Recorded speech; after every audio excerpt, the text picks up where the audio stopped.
Cause I ain't never been to jail but been remanded all my life. Teacher said I'll make it on the same day pigs will fly. Ladies and gentlemen, welcome back to my channel. Today I'm going to be doing something a little bit different. If you guys can remember, in my previous video I did say I'm going to start up podcasts. So as we're in Starbucks, it's going to be Podbucks.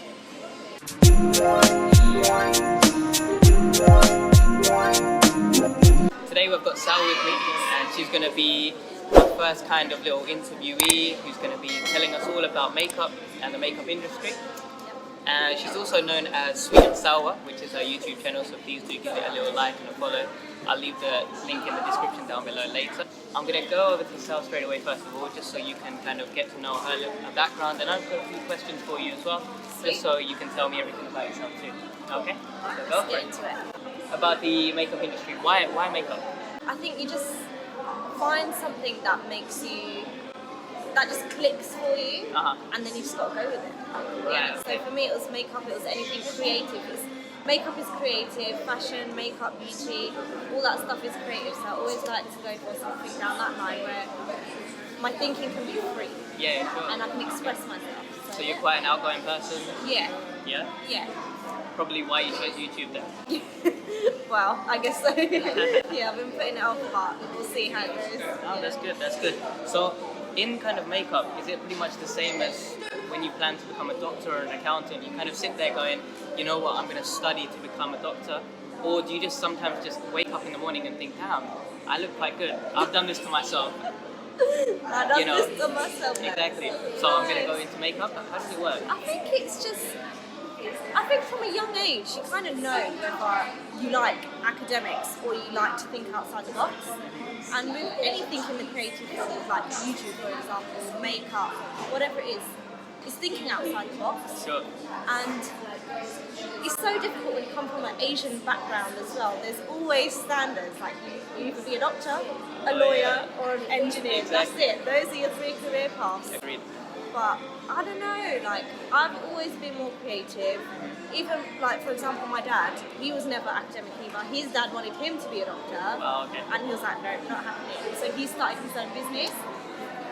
And then, so when I told them, I did my degree and everything, but when I told them, look, I don't want to have an office job. I want to do something that represents me and shows my skills and my creativity. And I told them, you know, it's makeup that I want to do. My dad was more understanding than my mum because he got it. He was like, right, okay, like I get you because I've been there. Because you've been there, yeah. Yeah, sure. so I think it's just from quite young. Like I never really wanted to do a degree. I think if I didn't go to uni, I would be a lot further ahead in the path that I am compared to now. Because you wasted so much time. Yeah, right? I feel like I wasted time. Like, okay, I have a degree and I can use it as a backup if I ever need to, but it's not something that I feel has benefited me. Whereas if I'd spent all that time creating my portfolio, building on all my skills, then I would be a lot further ahead. So yeah. Yeah, no, I was telling you guys as well that I hate my 9-to-5 job. See, it's pretty much everywhere, right? But yeah, so how long did it take you to dress yourself up today in makeup anyway? An hour. Okay. I think it took me an hour today because I actually wore foundation for once. Oh, man. These days, I know. These days I've been quite lazy. Like it takes me 10 minutes. Like my latest video is about a 10-minute makeup tutorial, which is what I wear every day. Like I don't wear this amount of makeup every day. It's just a lot of effort. Oh, okay. Yeah. So today it took me an hour because I thought I'll make a bit of effort since it's your channel. So, but yeah, an hour. So for different events, it'll take different times. Sometimes you don't wear any makeup, or yeah. So obviously, if I'm just going out to run errands for the day, one, I probably wouldn't wear makeup. If I did, it would just be a bit of concealer so I can hide my dark circles because obviously I sleep late. Okay.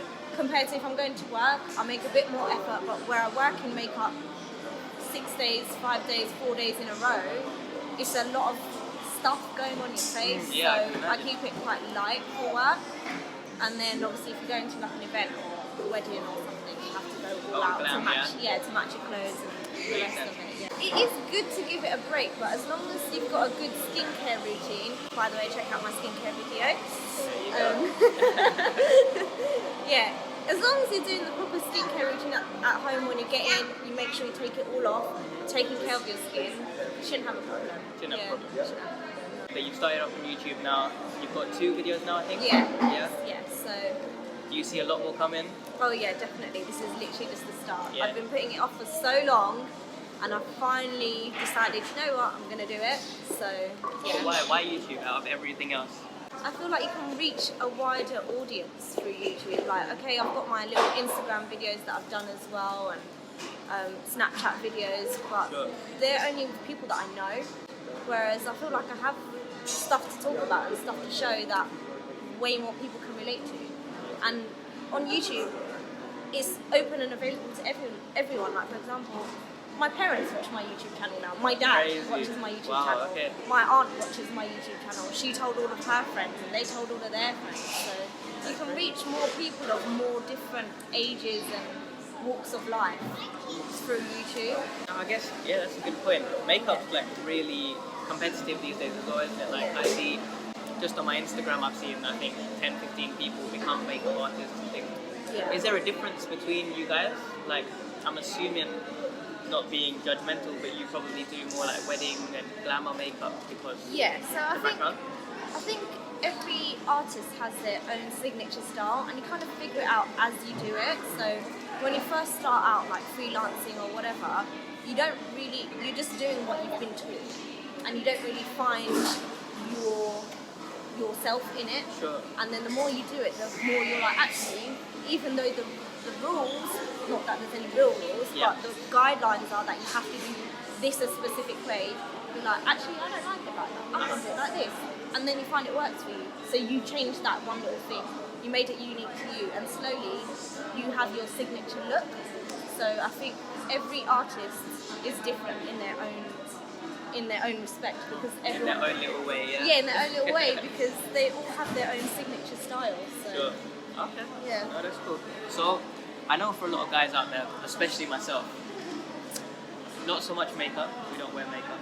Some guys might, but hair is very important for a guy, right? Yeah. And we would never cheat on our kind of barber. If he's got like a 2-week wait, we'll wait 2 weeks until we get our haircut, right?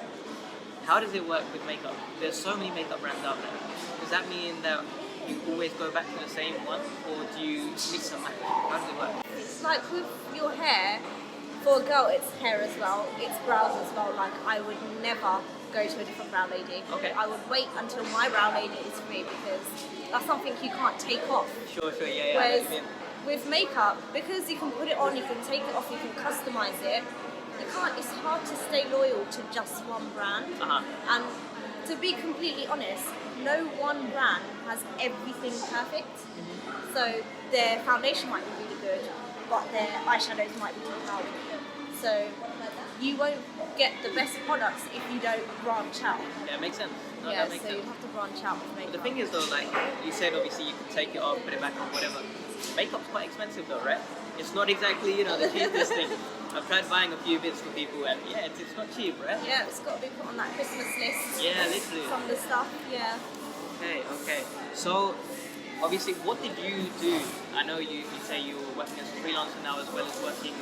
I work for NARS You as work for well, NARS, yeah. right? Okay, perfect. So, to get there, because you said you've been to university, you've done all the education. How did you then start working for NARS? What was your process that you did? After I graduated, obviously I worked an office job, I hated it, I quit, and I just thought, okay, what am I going to do with my life? So I did a bit of research, and I found an Asian hair and makeup bridal course. Wow, okay. So I booked myself onto that, and then in the meantime, do you know what? I think it's harder nowadays, because I started working on a makeup counter about 3 years ago, and it was a lot easier then.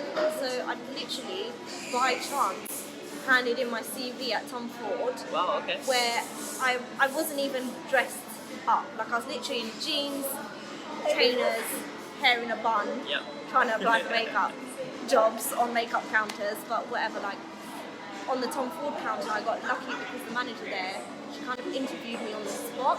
Oh, wow, okay. Yeah, she just kind of quizzed me on the spot. It was mainly like makeup questions, so I was able to do it. And then she goes to me, so what do you know about Tom Ford? And I was like, Nothing? oh, great. Nothing? Nothing. But I was like, if you give me a couple of days, I can go and do some research and then find out. I can tell you Wow, everything. that's a good thing. So if anyone struggles on the spot, Yeah. give me a couple of days, I'll come back to you. That's a Yeah, really good idea. yeah, it's a good way to break the ice as well and show them that you're keen. So give me a few days, I'll come back and I'll tell you everything. You can quiz me. And she was like, okay then, we'll meet in a couple of days. Wow, okay. So then she gave me another date later on that week. Went home, did all my research, obviously, Yep. you know, as a photographer, director, this or that, bit of everything, whatever. And then I went back and I actually dressed up a bit more to show that, you know, I can look glam. Yeah. And then I met with the assistant manager and she kind of gave me a few little sly questions, not outright either, they were like kind of sly in the conversation. Right, okay. And I was like, yes, I know that one. I've done my research. Yeah, so then after that, it was just the case of waiting to hear back, and I heard back within a week. And yeah, I just got my foot in the door. Once you get your foot in the door, you can kind of switch brands. I know it's probably not a good thing to say, but you can switch around. Once you've got your foot in the door, you can build up your experience and then you can move around. I guess that's what you were saying, isn't it? Like you get your signature look or whatever. You have to go elsewhere to try their makeup. Isn't it? And then you get that kind of. Because I'm pretty sure NARS don't use makeup brushes as much as other brands do. They? Yeah, exactly. See, I've done my research too. Yeah. Oh my God, well done. But so obviously you have to learn doing it by finger then. Yeah, doing it by your hand. So every brand has their own technique as well, and it's good because you pick up skills that you didn't know before from working through different brands, which helps you better yourself as an individual artist. Yeah. So sly question. I've got a really sly question. You don't have to answer it if you don't want to. Okay. You're working at NARS at the moment. You work for Tom Ford and Becca so far. Is there anywhere that you'd want to work in the future, or are you happy at NARS? Do you kind of see yourself like, oh, you know what? Because I don't know if it's now as well, but when I was younger, 15, 16, whenever I used to walk into a John Lewis store or a house praise or whatever, I'd see the Mac cards and they'd immediately catch my attention. Yeah. Is that something that you think, oh, I'd like to work on Mac as well?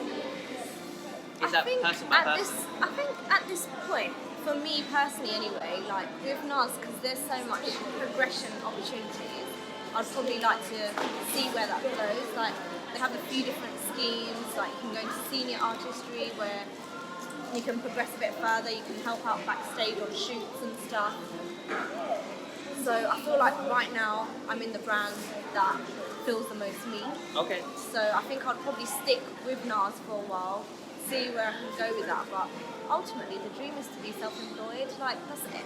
Whose dream is it not to be self-employed? Work for yourself, have your own brand. Work when you want to work. Exactly. You know? Have a lane in the morning, get up, do your emails. Not doing 9 to 5s. Yeah. Not having to answer to someone else. Yeah.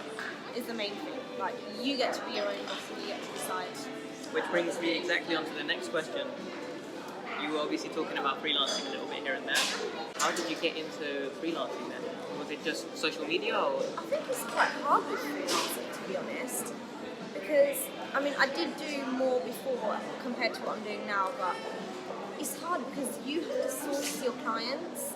So when you first start, you spend so much money on your kit. First of all, you spend so much money on a course because you want to be certified. Yeah, there's a lot of self-taught artists and stuff, which is great too.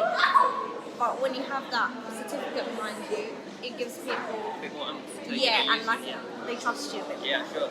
Then you spend all the money buying your kit because you can't just buy one colour foundation, one colour Lots of concealer. different people, right? Yeah. Exactly. So you go to buy foundation, you have to now buy 5 shades. Concealer, you now have to buy 5 shades. So you're spending 4 or 5 times the amount that you would on yourself to build your kit. And then you've spent all that much money trying to source your clients. So the best and the proper way to do it is through word of mouth. Okay. And to even be able to do that, you have to do people's makeup for free so you can showcase your work. Oh, okay. So then you have to approach people and you have to be like, hey, can I do your makeup, blah, blah, blah. I won't charge you. So first bunch of people, it's whoever's willing to let you use their face because you're doing it for free. Okay, you might be doing them a favour if they're going out in the evening, but it's mainly to build your portfolio. So that takes time as well. And then when you start posting that, then you would get approached. Usually it's through Instagram these days, like you just get DMs and stuff. You know, people slide into DMs asking for prices and blah blah blah. And it's quite hard balancing working a job and freelancing because where I work in retail, I work on the weekends. So then if somebody wants me to do their makeup on the weekend, more time I can't do it because I have work. Yeah, that's true. And then you can't, to say to them, well, can you do that? Can you tell them to come into your work? Or I mean, it's you not can, really freelancing but then, then is it's it? not freelancing Yeah. because once they come to your counter, you have to respect the brand that you work for and do it their style, not And you your won't style. be able to use other kind of... Exactly, Yeah. you won't be able to mix and match your products. Sure. Someone starting up, they need to have a lot of money. They need to know the right people to get a job. No, I'm joking. So, for someone who wants to start up completely from scratch, you know, they're 14-year-old watching this video, if you are, hi. But yeah, they're 14 years old and they put on a face and makeup today and they think, you know what, I'd like to do this every day. What is their first step? I would say... Actually, hold on. 14-year-olds shouldn't really be wearing makeup, actually. No. Yeah, first of all, when you're 14, don't ruin your skin Yeah. by wearing makeup because you don't need it. Second of all, if you are going to do it anyway, I think the best way nowadays, just teach yourself. Teach yourself, start building a collection of makeup. It doesn't have to be branded stuff from the get-go. It can be higher-ended drugstore, I don't know, like for example, okay, let's say Fenty makeup. Yep. It's very affordable and it's a premium brand. So start with something like Fenty, Morphe, the kind of brands that are not Max Factor, like proper, or Boots' own brand number 7, but they're also not, you know, like Chanel, or they're also not the top brands makes like sense. Charlotte Tilbury. Start somewhere where you can afford, slowly build your kit, slowly work on yourself, you know. Try it on yourself, try out the skills. In the meantime, it's always good to get qualification. Try your luck in the beauty industry. Like even working in retail, you know, Mac, they have a person that just does their deliveries. Okay. So they have a person who they hire just to like put their stock out because they have so much stuff. Right. That girl that I know who started at the stock place, they then, when it was quiet and she'd done her job and her shift wasn't finished, they would sit her down, they'll practice makeup on her. She'll get to play with it as well. So even if that's where you're starting, where you're just the stock person for makeup Yeah, brand. still up. Looks like you're done with your coffee. Yeah. Yeah. Did you enjoy this? Yeah, it was really good fun Yeah. actually. Good. Hopefully you're going to continue with YouTube as well now. Yeah? Yeah. Perfect.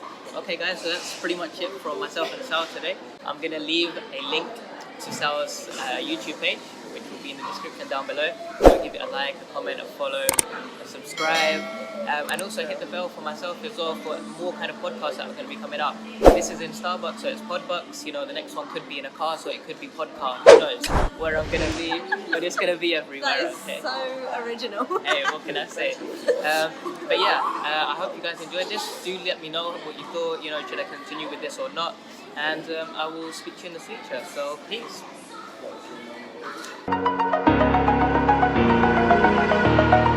Over the edge, feel like I'm floating through the air. The pain I felt is paid for, all is said and done.